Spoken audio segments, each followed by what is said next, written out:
તડકાની લીંબુ સોડા જ પાવી છે. હવે આ છે રાજકોટ ચોટીલા હાઈવે. આપણે ચોટીલાથી રાજકોટ જતા હતા. અત્યારે ધોમ તાપ છે અને ઉનાળાની અંદર એમ થયું કે લીંબુ સોડા પીએ તો રસ્તાની કાંઠે મેં આ એક દુકાને ઊભી રાખી, જય દેવા બાપા પાન એન્ડ ટી સ્ટોલ. હવે ખરેખર તમારું નામ શું? વિઠ્ઠલભાઈ. વિઠ્ઠલભાઈએ જે લીંબુવાળી સોડા પાઈ ને મારી જિંદગીમાં કોઈ દી નથી પીધી. આ કરીયો ભરીને પીવરાવીએ, આખો કરીયો ભરી અને જે લીંબુ નાખીને ભાઈ સોડા પીવરાવી. એટલે જો તડકામાં તમે આ હાઈવે ઉપરથી નીકળો ને તો વિઠ્ઠલભાઈની સોડા પીતા જજો. ચોટીલાથી 5 કિલોમીટર જેવું થાય આગળ, બરાબર. ચોટીલાથી રાજકોટ જાઓ ને કરીયો ભરીને લીંબુ દે. શું કેવું, મોજ કરાવી દીધી હો. બસ જે આવે એને મોજથી પાવું જ છે આપણે. એમ ને? તડકાની લીંબુ સોડા જ પાવી છે.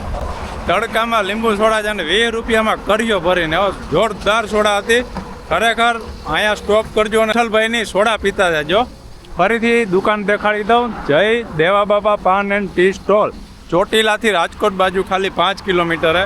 મોજ આવી જાય, ગરમી ઉતરી જાય, આવજો, મજા આવી ગઈ.